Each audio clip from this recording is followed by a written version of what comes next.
Do I have any fashion students since? Yes? Good, good. Excellent. I'm sorry you have to hear me again.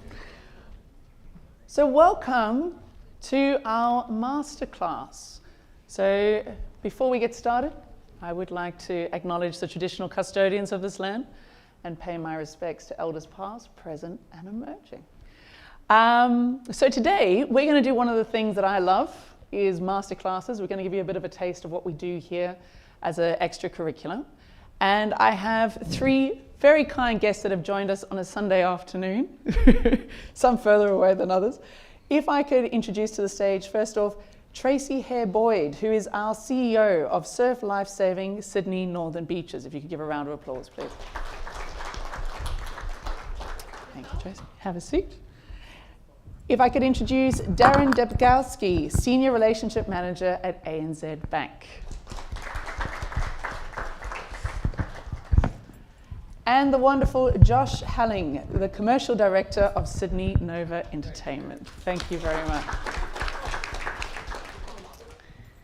So what we're going to be doing today is we're going to be asking lots of questions about how to build a successful career. So is that what we're interested in? How are we going to build a career? Yes? Yes? Okay, cool. So what I might do just to get started, and you've all got a microphone, is could you introduce yourselves a little bit more to our potential students today and tell us why you're passionate about your industry. Tracy? Ladies first? I think so. Thank you for the welcome. Tracy Hare-Boyd, Surf Life Saving Sydney Northern Beaches CEO. Why am I passionate about my role? Surf Life Saving is a not-for-profit organisation. We have to stand on our own 2 feet. We provide community service on our beaches. I got involved through my son when he was 5. He's now 22. He's still involved. And the people that you meet, the faces that you see, and the things that everyone does within our organisation is mind-blowing. It's eye-opening. The things that we're involved in is something that not many people get involved in. And it's a truly unique organisation. We are volunteers, but we're professional volunteers. Thank you. Darren. Thanks, Tracy. Darren from the ANZ Bank. I've been there for 18 years. I work in an area called corporate banking, looking after large corporates across Australia. My career, my passion. So I guess banking and finance is so central to everyone's life, from a home loan all the way up to the stuff you read in the financial review, some of those large transactions. So many people everyone works, right, for a large organisation, and what underpins every business is where they get their finance from, whether that's the money they make or borrowing from the bank.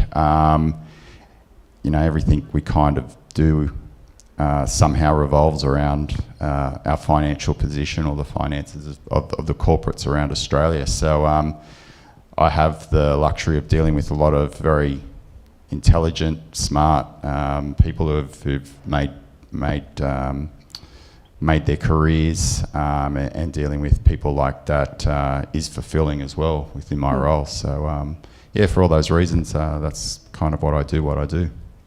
Yeah, I'll agree with Darren. It's the people. Working in radio, working in media, you are surrounded by incredibly talented, creative, very talkative people, to be fair, quite loud, some of them. I don't know how I fell into it, I was saying earlier, just by accident, but most people fall into radio by accident.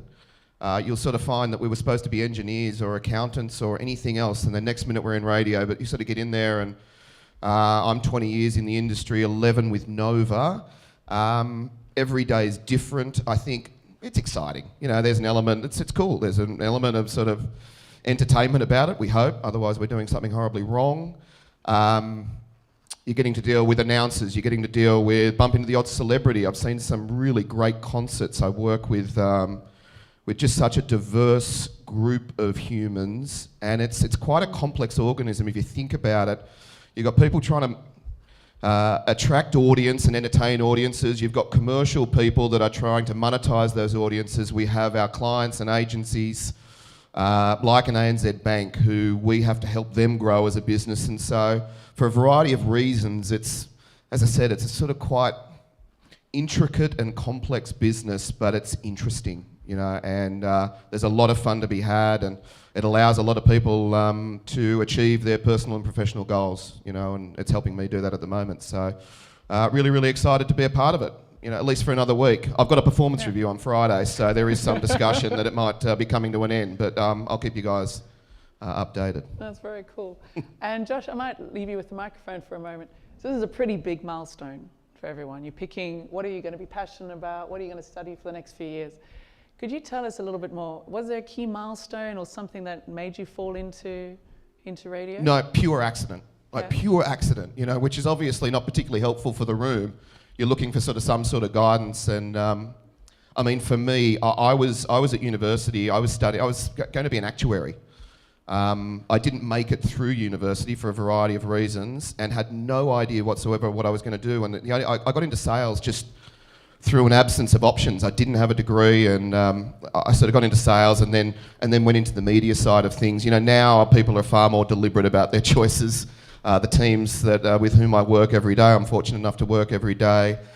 You know, they look at it from a young age, and we meet a lot of people that just say, I want to work in entertainment, I want to work in media, I love Nova, I listen to it every day. You know, we've got 1 million people that listen to Nova every week, we've got 1 million people that listen to Smooth every week, so it's a fairly big footprint, and then people listen and go, geez, I'd like to be a part of that in some way, shape or form. There are so many different opportunities within our business, so from our creative and programming pursuits to commercial, obviously our technical capability, you know, digital is becoming more and more of a big part of our business. So it's such a diverse group of jobs, and you know, it's broadly appealing. So my stories, as I said, not necessarily relevant to the room, but probably the exception rather than the rule now. You know, and again, you know, we're fortunate that we have a lot of people that are really passionate about our brands and want to be a part of it. So, I mean, look.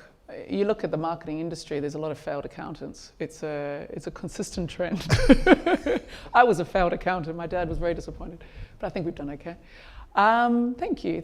Tracy, in terms of a major milestone, I mean, you're now the CEO. Was there a turning point? Was there a milestone that has contributed to your success? So I actually started in business, had my own business for 18 years. I'm kind of giving my age away here with a 22-year-old son. Sold it just before the GFC happened, retired, was looking after my child, and through him got involved in surf lifesaving. Through that, found a passion for training, so training new lifesavers on the beach. Then did a Cert 4 in education and assessment, training and assessment. So I had a business background, I had an education Cert 4 background, and now that's led me to combining the two in a CEO role, knowing what the person on the beach needs and knowing what the business side of things need. So within our branch, we also run a commercial venture that is income producing for our branch, given that we're not for profit. And business skills along with marketing skills and sponsorship have all led to the smooth running and success of that commercial venture to fund our branch. Thank you. And Darren, I'm gonna throw you off here. Mentorship. So ANZ has been with the college for quite some time, one of our early industry partners. Can you tell us a little bit more about what is it that you would recommend students look for in a mentor if they wanted to build their career, or what if you have a mentor? Yeah, so I've had mentors over my career. Some advice: someone not necessarily directly in your same line of work, maybe in the same organisation, but maybe a different division. And more so than that, someone you really relate to, someone you get on with, not just someone that, you know, okay, they're a bit higher up the corporate ladder, they might help my career. I think it's really someone who you can have a heart-to-heart when it's needed. Things don't always go to plan in your career or in your job, so if there's someone that you can kind of go, hey, X, Y, Z happened, what do you think? And, you know, they might give you some really good advice to, you know, relieve the anxiety, reduce the stress, go, you know, it's going to be okay. And then also when you're looking to change careers, they can, maybe put you on a path to who else you may need to speak to. I think that's the real value I found with the mentors I've had in the past. Just helping with those pieces of the puzzle as you move through life. And you mentioned looking if you want a career change, or when things don't go your way, not everything goes as planned. Have you had any moments like that a mentor, or how have you managed through those times? Yeah, look, I've applied for various roles, that I haven't been successful in. Maybe in hindsight, it worked out for the best because I love my job and where I'm at the moment. But at the time, you kind of feel bad about it.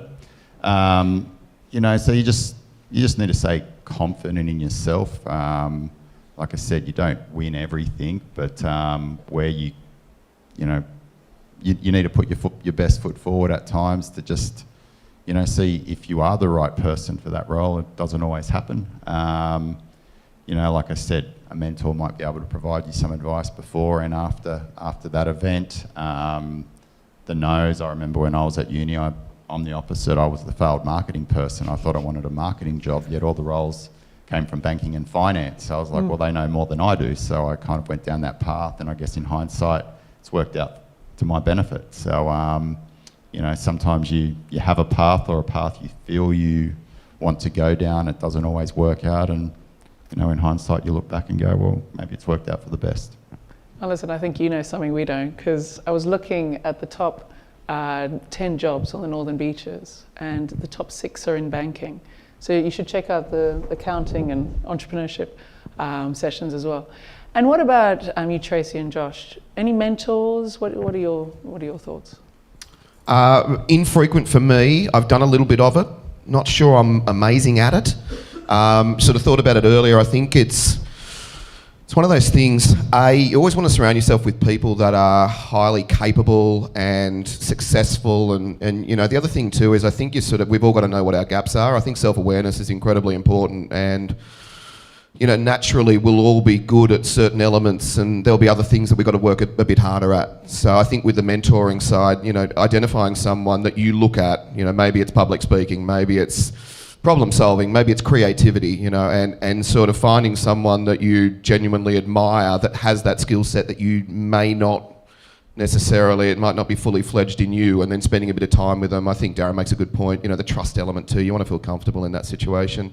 You want to be able to have a decent, reasonable conversation and an honest conversation and some discretion, and so there is a bit of personal connection. Sometimes it doesn't work out, which is fine. But yeah, very, very little experience myself in it. Genuinely beneficial though. A lot of people in our business, absolutely engage in those sort of programs and take a lot of benefit out of them. And Tracy? I always look for someone who's going to tell me the truth. There's nothing like sugarcoating. We all like to know that we can do something. It's having that difficult conversation with someone where they tell you, hey, you're missing the point on this. And just that nurturing through. I don't know if you know that females have only been allowed in surf lifesaving for the last 40 years only. We don't have a lot of higher roles for females within New South SLSA board or anything like that. So we're really starting to look at that inclusivity and diversity at a top level, and we do have certain mentoring programs that I've participated in specifically for females at that high leadership role. But again, it's having that trust aspect and also just being able to have that difficult conversation and accept that feedback. Building some resilience. Absolutely. I am pretty impressed though. Tracy invited me to the gala, it was 3 weeks ago now, and just the level of resilience of the surf lifesavers, and you're like, what, you're 15, 16, it's pretty incredible. That's awesome. So I was talking to a few students outside about what do I need to study, especially if you're in year 11, what are the kind of gaps or skills that we look for in early employability. So I know, Josh, you mentioned thinking about what are those gaps, what do you look for in an early graduate, or what kind of skills, whether it's formal training or informal training, maybe it's a sales personality, I don't know. Yeah, there's a bit in that. I tend to look for talent over skill. That's just me. I think there are certain things you can teach and certain things you can't. And trying to teach what you're incapable of teaching someone is a fool's errand. So I'm sort of less concerned when we're hiring in terms of the skill set. It's nice, but ultimately, you know, we're looking for passionate people and creative people, looking for a bit of hard work. I think that's becoming increasingly difficult to find. We're looking for people that haven't had 8 jobs in the last 7 years. There's a lot of that going around at the moment. So yeah, and obviously just alignment with our business and putting them in a position to succeed and so on. You want people that are excited about what we do, you know, kind of their enthusiasm is difficult to bottle, and people coming in and just, you know, also being a little bit prepared. I think in terms of the skills more broadly, I think you're sort of looking to the future and thinking what's going to remain relevant in terms of skills, you know, and, you know, I'm not smart enough to take you through all the global trends and, you know, what's happening in the world over the next 10 or 20 years and so on, but we've all got a bit of a sense of it. You know, the way in which, from a media standpoint, the way in which people are consuming media is different. You know, it's not the wireless sitting in the corner of the room anymore. You know, we are using an Alexa and we are voice activating radio, and in a couple of years' time, you'll be voice activating response to commercials on the radio via your Alexa and growing businesses like the one sitting next to me and so on. So you think about the skills that are involved in that, you know, the capabilities and the interest and so on and so forth. So, you know, there are a lot of businesses that they have a shelf life. And so you're constantly trying to think about what the next sort of 5, 10, 15 years looks like, and then invest some time in the skills that you think are probably relevant to that happening, you know, and so so that's really, really interesting. But again, it's for us, talent over skill. Oh, good. You know, and attitude. And I love that you touched on that, because we've had quite a few CEOs and founders on our panels in the last couple of years, and the stuff that's always come out is resilience, hard work. I'm sorry, but it's true. It's that dedication and having a drive in what you want to achieve. Well, it's funny. We had a reception role in Melbourne, you know, and that's an entry-level position into our business. And very few of our receptionists are still receptionists in 10 years' time. You know, it's you come in, you get a crack in the business, and then, you know, you kind of decide where you want to sort of head, and hopefully someone like Nova puts you on the path, you know, and sort of says, all right, let's start to prepare you for whatever the next role is. It might be promotions, programming, commercial. I think we might have one of our commercial team in the back there. I just saw her sneak in. We couldn't fill the role. And because everyone said, do I have to be in the office 5 days? And the hiring manager said, well, yeah, it's a reception role. And they, for the life of them, could not find somebody who wanted the gig. And in the end, it was a returning mum who just thought, how good's this? And who's been amazing and is thrilled with it. But I find that incomprehensible, you know, and but we see it more and more, that kind of thing, you know, the flexible work stuff, you know. Do I have to come in more than 2 days a week? Yeah, well, from time to time, that would be good. But it's, you know, so that stuff, you know, you want someone to come in and just go, whatever you need, I'll have a crack at it. I will be here early. I will stay back late if I need to. I'll do what's required. All that other stuff you earn, and it comes along the way. We're not all in the office, you know, for 60 hours a week. It doesn't work like that. But you want to at least start out with that kind of attitude, that sort of passion and enthusiasm. And thankfully, we meet a lot of people like that, and they go on to great things in our business. Yeah, so strong passion and drive. Thank you. And Darren, we have it's a coveted scholarship, the ANZ scholarship, and we see some great students go into it. What are some of the skills that you look at for early employability? Yeah, so through the program, we do the final interview process. So, you know, through that, there's the CV and the interview. And that's really what we're really making our decision on. So, you know, a CV and the interview can, like for us, hopefully tell you a lot about the people applying. You know, put a lot of work into your CV. Really think about who you're looking to work for. Know the organisation. One of my pets is just asking, what do you know about banking and finance? And you know, students here probably nothing. So do your research before you walk into that interview, so you know a little bit about ANZ or whoever else you might be interviewed by. That little bit the confidence you show and just that bit of work you do, the initiative to trying to understand who's sitting on the other side of the table goes a long way to maybe scoring that coveted scholarship in our bank or whatever role it is that you might be looking at. And then when you're in the organisation, initiative and showing up, you know, just doing all the things Josh said. It's around, you know, having a go, not kind of, you know, saying something's too hard, just having a go. We all understand, we've been around a while, you're new to the role, so just have a go, and if you make a mistake, that's cool. That's what we want to see. So that's kind of what we're looking for. I like that, encouraging making mistakes. Yeah. And that's something as well when we talk about year 12 and what to study, and I know you're all under a lot of pressure at the moment. It's okay to make mistakes. We like that. It shows resilience and growth. And Tracy, you get them quite early. So, you know, what kind of skills do you see as important in those sort of early years of employability? What do you look for? So we actually look for what the participant can give to us. We've got marketing capabilities, we've got sponsorship, we've got education, we've got surf sports.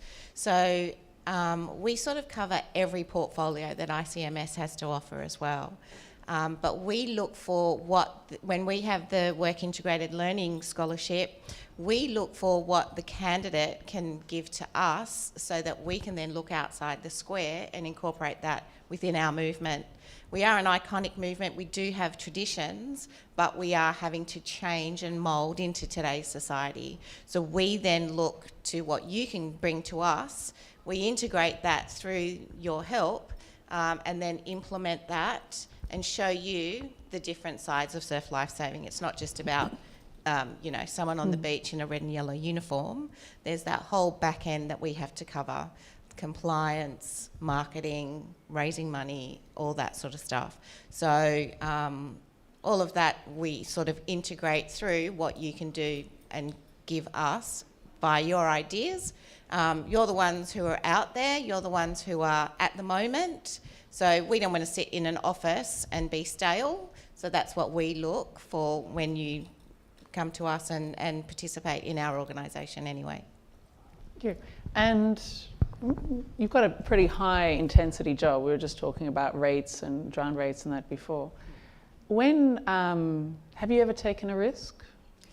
Or how do you balance risk and security?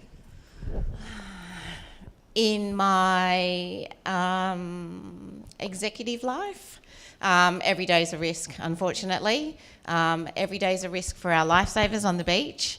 But we're professionally trained. All of our education is nationally recognised.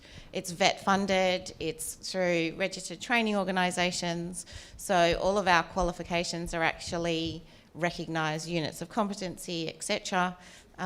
In my business life, every day is a risk. We work with volunteers. It is a workplace, so we do have a high compliance rate that we have to follow. So there's a whole back end that people don't sort of realise. But every day surf clubs are having to open the door, and every day that they open the door, that is literally a risk for them and their members. Thank you. And Josh and Darren, what about you guys? So taking risks, I know it's very anti-banking. I have been with ANZ for about 25 years now, so I'm happy for you not to take risks. But how do you balance risks and security? Well, for me, like if I'm thinking my career and risk, I guess when you're young, you can take risks. I guess as you're older, you know, marriage, mortgage, couple of kids, you know, I'm probably Don't more... depress them, please. No, but, you know, you're probably less... We'll grab the other one. Probably... Oh, have we all cut out? I think we have. We can keep talking, just project your voice for me. Okay, 30 seconds. All right. Here we go. Oh, there we go. I didn't say that it's depressing. It's just, I guess, you know, there are other things in your life at that age that, you know, when you're young and in uni or just leaving uni that you don't really think about. And, so when I was young, I got a grad role. I worked for 5 years. I was on that kind of path of a career, and I decided to give it all up and went to Europe for a couple of years. Now, I worked over there, worked for a very large bank, very different career in banking, but, took me all over the world. Did that for 3 years and decided to come back and jumped into a role that I was kind of doing when I was here, but I just enjoyed the exposure. Now, I could say that was a risk, giving up what I had here, going overseas, starting anew. But I don't look back with any regrets on something at that time in my life. Could I do it now? Probably, but do I want to? Probably not. I've experienced. So, yeah, for me, I think when you're young, take the risks. It's easier. So enjoy it. Good, thank you. And Josh, what do you think? Yeah, from a business standpoint, I'm sitting next to a banker and a surf lifesaver, so risk, I think they're far better to talk about risk than me. There's not a great deal of risk in media, to be fair. We're not saving lives every day. As it pertains to career, I don't think I've ever taken any ridiculous risks, but I think if you do the same as everybody else, you can expect the same result. That's probably the thing, so you do want to stand out.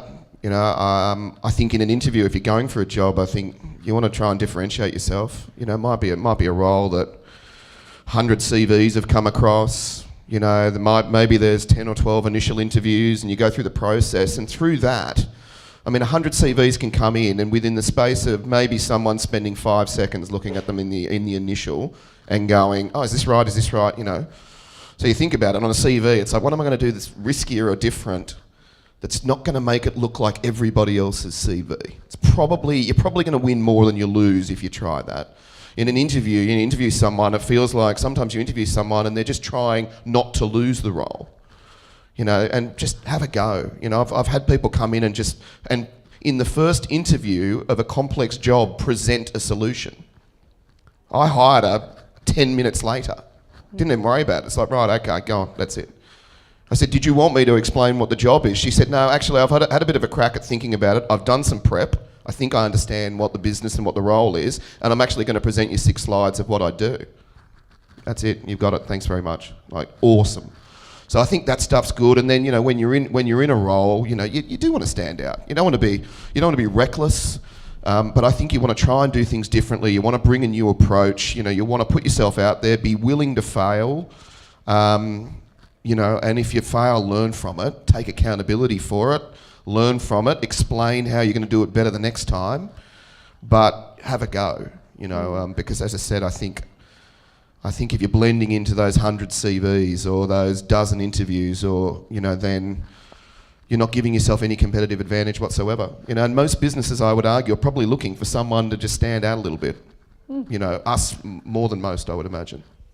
And tell me, is that, so you all three work for fairly large organisations. Is that the note of advice to progress in a large organisation, or do you have any other tidbits on how do you get to the C-level positions and successful in those large corporates? For me, don't focus on climbing the tree all the time. Sometimes find the role that you enjoy and don't feel the pressure of always climbing. I've seen roles, I'm like, well, that's the next step, but I kind of enjoy what I'm doing at the moment as well. So, at some stage, just if you find what you like, stick with it. You don't have to always feel the pressure to climb and climb and climb and climb. There is an element of enjoying what you're doing, and every step you take up that ladder gets harder.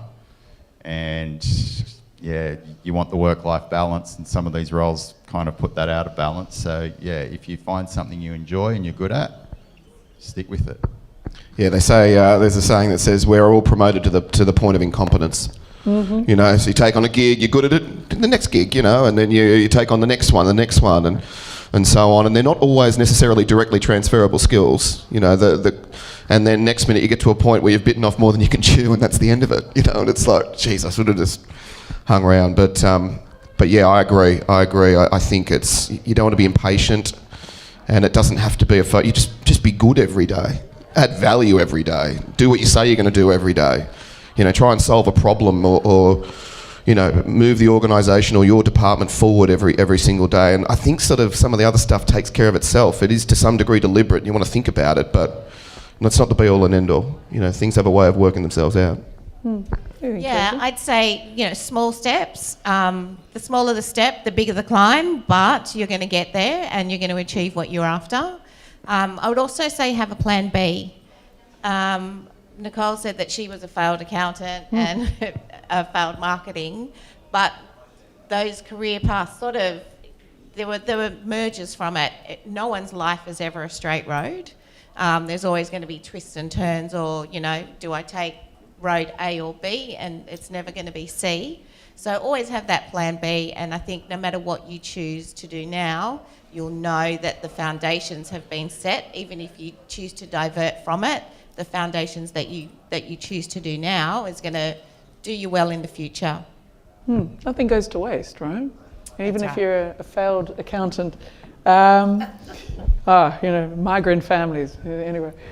All right, so in terms of networking, so I've lost my voice because I've been partying too hard, according to Josh. What is advice for networking? Josh, you start? Everyone's looking at me. Yeah, So, come on, you're in media. I mean, I'm not on social media. Outside of LinkedIn, I'm not on social media, so I might be the worst person to ask about the power of networks and all of that sort of thing. I come back to a couple of things. One, always surrounding yourself or being part of circles and spending time with people and connecting with people that can add value. Not that you're using them or anything like that, right? But you just want to surround yourself with successful people that you admire, people you respect. And ultimately, a lot of, I'm sure, what we all do, but in particular, Nova, we're still a business of people. It's all humans. It's people creating content. It's people going and talking to other people about business solutions. It's, people fixing problems each and every day. Yeah, technology is a big part of what we all do. And again, broadcast audio, it's pretty serious, but we are still essentially an industry of people. We hire people.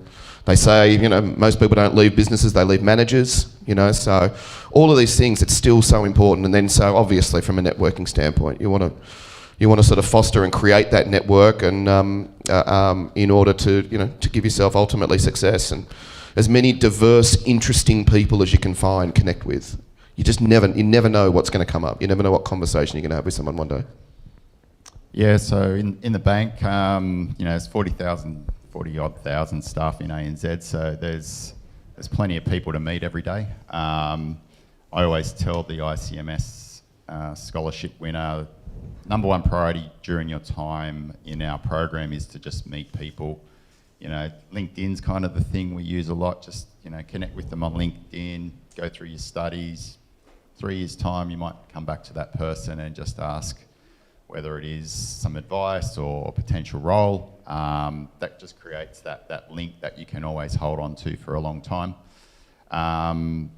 That's kind of a big thing for us in that whole networking circle. And networking creates your brand. So everyone has their own personal brand via your networks and who you talk to and who you know. That then kind of creates the person that you stand for out in that workplace environment for your firm, that everyone kind of, pigeonholes in their mind of, that you're the person to come to for whatever that problem may be, or you might be able to solve something for someone. So we do our social media, TikTok, well, no, Surf Life Saving aren't on TikTok just yet, but we flagged it. But watching my son flick through, app after app and just scrolling through his phone, it's like, really, are you taking anything in? So for me, networking is that one-on-one, meeting people, getting to know them. Your name carries a lot more than you realise when you start working. So your name and your reputation, your ability to think outside the box, what you've contributed to your role, carries a lot within networking. And for me, it's that face-to-face and it's that meeting people that really moves you ahead and gets you to where you want to go. Just on that, and personal brand building and online brand building, do you have any tips? I know we talk about when you're going for a job, the first thing we check is your social media accounts. As daunting as that may sound, do you have any tips for building a personal brand? Absolutely. Always watch your email address for a start. We can all have that, you know, Tracy at Hotmail hot. So just watch that. It's those tiny little things that we all forget, that people see straight away. Your resume carries a lot. Your CV carries a lot as a first introduction to you. And just maintaining that professional persona, especially given that these are the first times that someone's going to meet you. So we might be even looking you up on social media. You don't know that. So I think that's what you've got to remember, is what you can see about me, I can see about you as well. And Darren, what do you think in terms of managing your personal brand, especially if you do want to get into the banking, the corporate sector? How do you curate that? Look, all those things, it's a very online world, and you know, that's where a lot of people go to first up. So, you know, your brand on whatever it may be, between your email, your LinkedIn, whatever else it might be, that kind of connection. And then just in terms of your meeting people, how you present, you know, decent haircut and dress properly, like seriously, some of the people we see, you know, just simple things like that create a, you know, they remember you for the right reasons, and in the end of the day, that's what you want, just to be remembered for the right reasons. Yes, some people say it happens in the first 5 or 10 seconds, so again, proper handshake, smile, remember their name, goes a long way. And Josh? Yeah, even the email stuff. You know, like if you're getting a job application and the first paragraph of the email's there's an error, if it's grammatically incorrect, it's just, you just move on. You know, if you've got that many of them and you've got it, that sort of, you're right, the 5 to 10 seconds thing, it's probably unfair, but it happens, particularly if you're one of a lot. You know, and you're sort of looking for this really swift discernment of kind of going, all right, like, what am I looking for here? And so it's that, just yeah, I agree, the detail, you know, being on time, being well presented, having a little bit of confidence, you know, when you're sort of walking into a room, and just making sure that your CV looks sharp, and that email that you put alongside it, whatever letter it is, you know, is well written and well thought out and so on, because ultimately there will be someone at a desk somewhere going through that and literally judging you on it. And it is entirely possible. Not necessarily fair, but entirely possible, in actual fact likely. Of course. So that sort of stuff there. And then I think the other thing is, you know, the integrity stuff. You know, it's the do what you say you're going to do. You know, we all try and figure that out, I'm sure, when we're looking at hiring someone, and just, if you tell me you're going to do something, are you actually going to do it? You know, and making sure that your brand represents that, and whatever footprint that you have on social media and whatever CV or references or however you're describing yourself reflects that in some way, shape or form. And come back and ask questions. You know, everyone sits in a job interview and they say, yes, I can do that. Yes, I can work in a team. Yes, I can work by myself.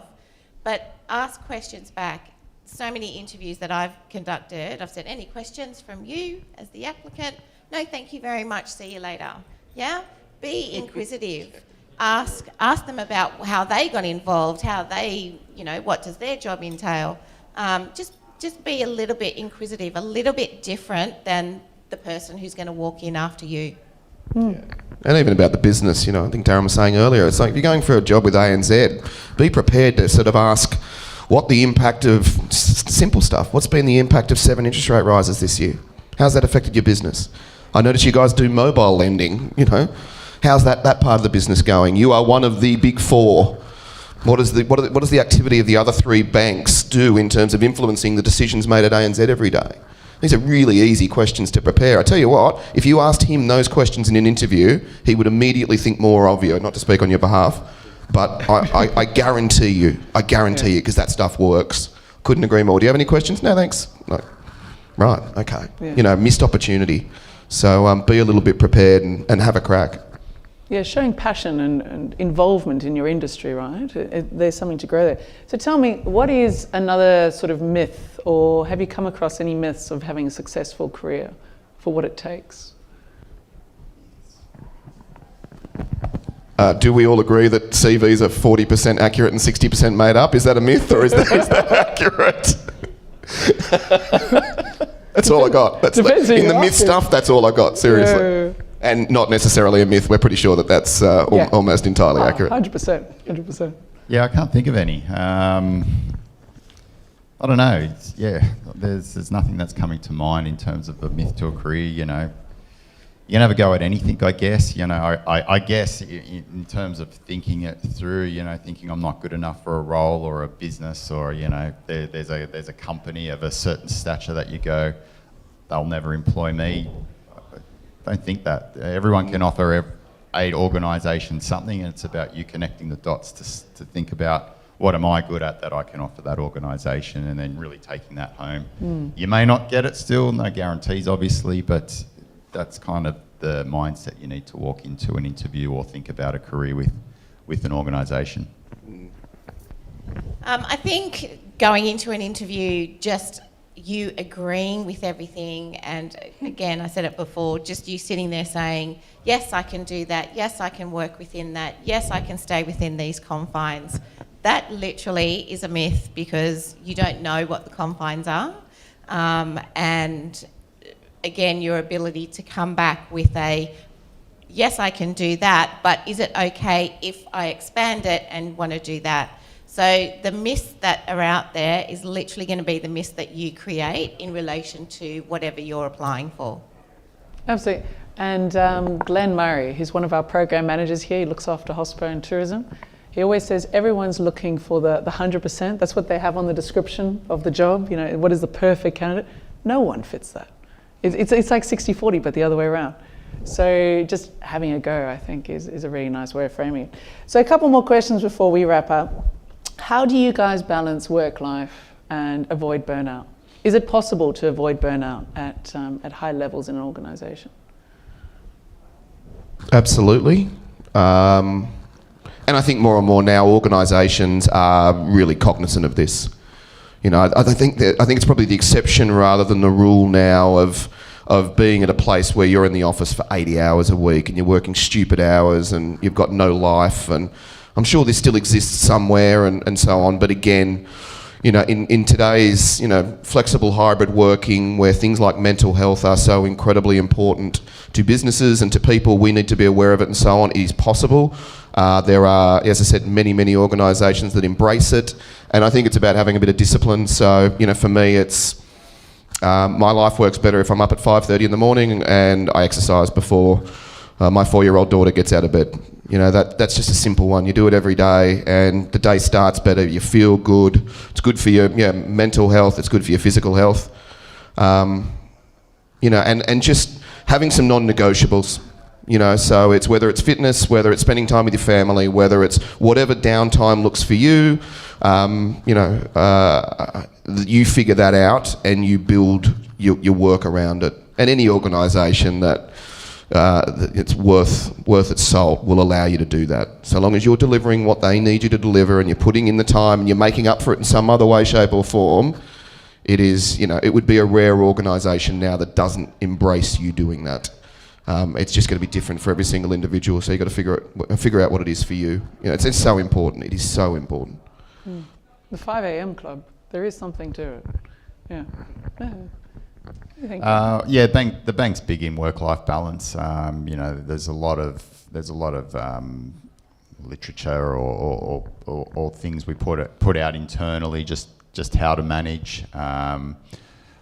You know, and I think overall there's a culture. You need that culture as well in an organisation to promote work life, and I think that runs pretty well through the organisation of, you know, taking time out, having a break, using your leave, you know, leaving at a reasonable hour.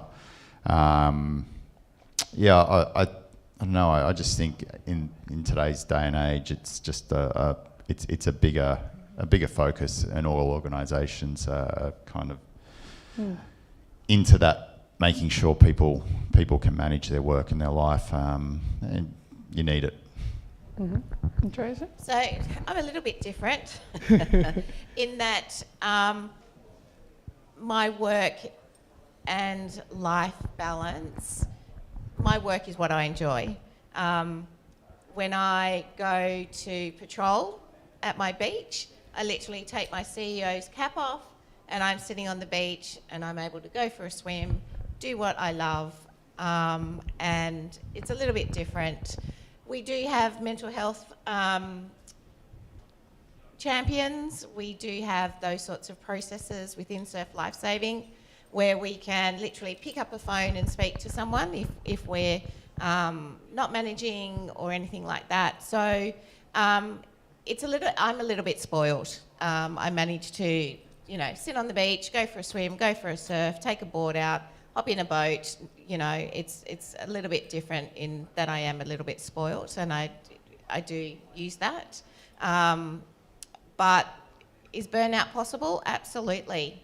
But then again, I like that aspect of training people. I like the rewards that I get from that. So again, a little bit selfish, but that's my out. That's how I manage to keep everything up here working. And I'll often, go and sit in a different portfolio. I'll go and sit in surf sports, or I'll go and sit in education, or a different meeting, and just sit there and contribute where I can, and not necessarily be the leader in the room. I think it's pretty good work-life balance, it sounds like. In terms of diversity, so we're very proud of how many different cultures we have here at the college. How do you guys, or how do you want to celebrate more diversity when you're recruiting for roles? What is it? Have you put into practice any policies? Is there something you look for? I know Josh and Darren, you've both, actually all of you have touched on what is it that you're special? How do you bring something different to the role? I might start, Tracy, with you, and then if we work down the count.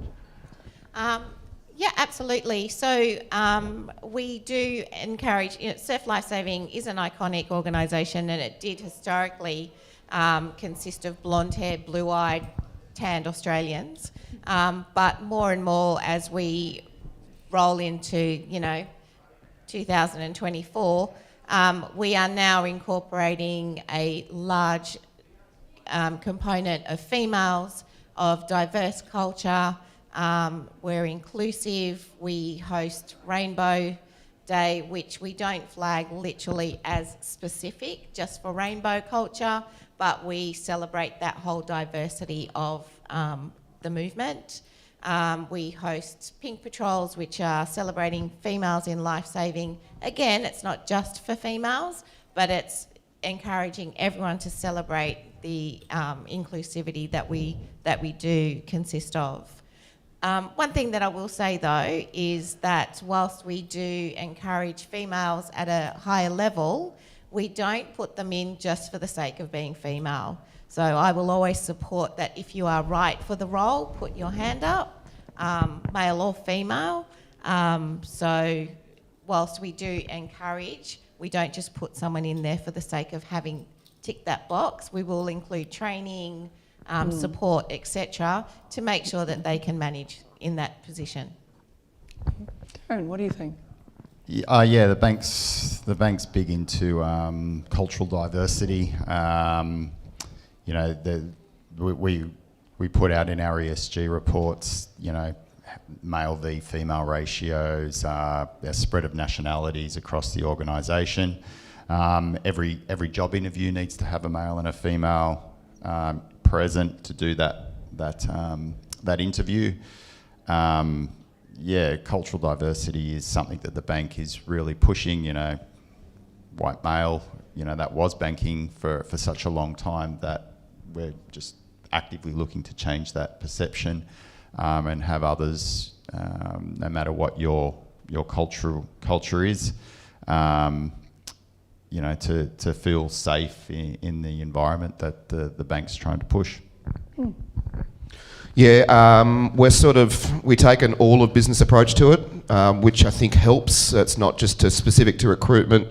We actually put it out to our 550 employees as part of our social impact strategy 3 or 4 years ago, and we asked our people, given a number of different areas or initiatives. Which is it that you want Nova Entertainment to focus on? Our people selected diversity and inclusion, which is probably reflective of the wonderfully eclectic profile of humans that we have working across our business. So that's sort of what we do. We support organisations, we partner with organisations that promote diversity and inclusion. We celebrate Pride Week, NAIDOC Week, all of that sort of stuff, until it's sort of at the point where it's normalised in our business.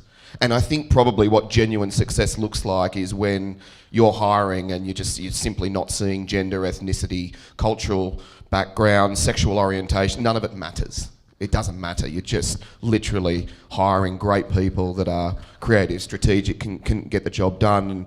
And I feel pretty confident that we're increasingly heading towards that. But also important to be reminded, that there's still a long way to go.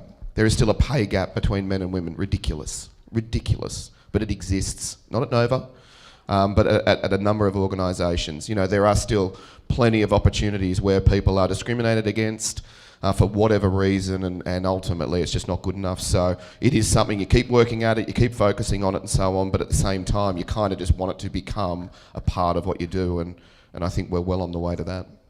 No, and it's wonderful to hear, because it's something certainly we're trying to pioneer more of. Like you said, there's always work to do, right? All right, last question. So we're thinking about scholarships. You've all been wonderful scholarship partners. I know Nova's the newest one. ANZ, you've been with us for a while. And, Surf Life Saving, we have a wonderful relationship because we're both in the same community. What is your top tip for applying for a scholarship? What do you look for in a student, if there's anyone here? Go for it. Yep. Should we go back the other way now on the couch? It kind of feels like, in terms of the logistics and operational, we haven't rehearsed this obviously, so I think we'll go that way. So this is our first year. I will say that. So I don't exactly know I don't quite know what I'm walking into. We're excited about it, whatever it is. And I think we see for us, we see a wonderful alignment with ICMS. We have done some work together in the past, and it just seemed like such a nice fit for both of our brands to kind of come together. We're really, really excited about investing back into the next generation. Recruiting's hard. It's wonderful for us to have a pipeline of talent, the likes of which are in this room and at this organisation, that probably get a bit of a jump start when we've got those roles that are suitable. I would say surprises. We just do something different. I think I was chatting to Anne. She'll probably kill me for saying this, but I'd sort of said to her, look, why don't, rather than submit a written submission for the scholarship, why don't you submit audio? That's what we do every day. And for a variety of reasons, Anne overruled me, and it's going with written. But if you want to chuck 30 seconds of audio in, I could think of worse things. We're an audio business each and every day. Do something different, like just stand out and so on, because I can say Nova and we celebrate that at our place. We just, from on air to everyone else, that makes our business tick. We genuinely embrace people that are creative and a little bit surprising, and it's the ones you don't expect to be surprising that are even more wonderful. It's those people that are just quirky or different or whatever, and you're sort of surprised when you come across them, and they brighten the day in some way, shape or form. And hopefully, we've got a lot of people at Nova like that. And if you're having a crack at a scholarship, why not? Yeah, no, I love that. I had a student once apply with a Mr. Potato Head, and they did a whole photo shoot of just Mr. Potato Head, like, success, forward thinker, all that kind of stuff. Completely inappropriate, got kicked out in the end. So that's Darren, what is your top tip for someone applying for the ANZ scholarship? Yeah, so we've been running the scholarship for about 10 years, and over that time we've had some great winners. We've had one of the scholarship winners actually eventually move to a role in New York, doing M&A transactions, merger and acquisition type of stuff out of New York. Like, it doesn't get any bigger than that in terms of the finance world. And the other big one that I always fall back on is our standard graduate program has about 5,000 applications a year. That's a big pool of people. If you can get in through the ICMS scholarship program, it gives you a big step forward at the end of your studies to look to get into the bank. You know, for us, we are looking for someone who probably does have an interest. I know when you're just walking out of school, you have no idea, and there's no pressure, but, you know, if you do feel that, or you do see, I guess, because it's hard to know until you're on the inside of just how many opportunities are in the bank. Like I said, 40,000 people, there's a job for, you name the role. It's just a good segue getting into the bank and commencing a career. And, you know, if you have ANZ on your CV, no matter what role you might go for in the future, it does stand out. What are we looking for? Someone who really puts themselves forward. You know, you're coming out of school, you haven't had a lot of work experience, but initiative. Just, you know, when you are presenting your CV or in that interview, really sell yourself, what you've done well, be proud of yourself, what your achievements are, whether that's scholastic or your jobs, you know, showing that, you know, you've gone above and beyond in whatever you've done already in your career. You know, those things stand out. And just, you know, give some thought to who you're, like I said before, who you're sitting across the table and what they may want to hear, the questions you ask, how you interact, all those kind of things will really help you stand out when the final decision's made. Thank you. And Tracy? So ICMS offer quite a few scholarships, quite a few integrated learning scholarships. What I would say holistically is have a look at each and every one that's available, and don't rule it out just because if you're doing sports management, don't rule a scholarship out with the bank, for instance, because there might be something in that scholarship that's going to keep you or lead you that way, that's going to use your what you signed up to do. For us, within Surf Lifesaving, I said before, we're quite diverse in our roles. We will take on a marketing scholarship person in relation to, you know, raising that side of our business up. We won't rule it out because you don't want to because you're only doing sport. So check out what's available, because there is a wide, diverse range of scholarships that are on offer. And I would just encourage you to really have a go and not stop at one. Yeah. What we're looking for, though, like I said, we're not looking for anything specific, but we are looking for someone who's got ideas, someone who's going to walk in and say, hey, you are a red and yellow, you do work on the beach, but have you ever thought of taking it this way? We've got to progress forward, and you're the ones who are progressing, and unless we take tips from someone outside of the square, we won't be able to move forward. I will say, though, that, you know, a lot of international students have travelled. You're here without family. You've done that step. You've made that step. That's a brave step. Have a go at the scholarships. Absolutely. If I could give a round of applause. Thank you very much. Now, I do think we have gone slightly over time. I'm getting the nod of I'm in trouble. If you guys wouldn't mind waiting around. You did say to me to go over time, I remember. That was part of the brief. So self-actualization, there you go. If you have any questions, please come up to the front and pop round. Otherwise, I hope you enjoyed, and thank you again for your time. Appreciate it. Thank you.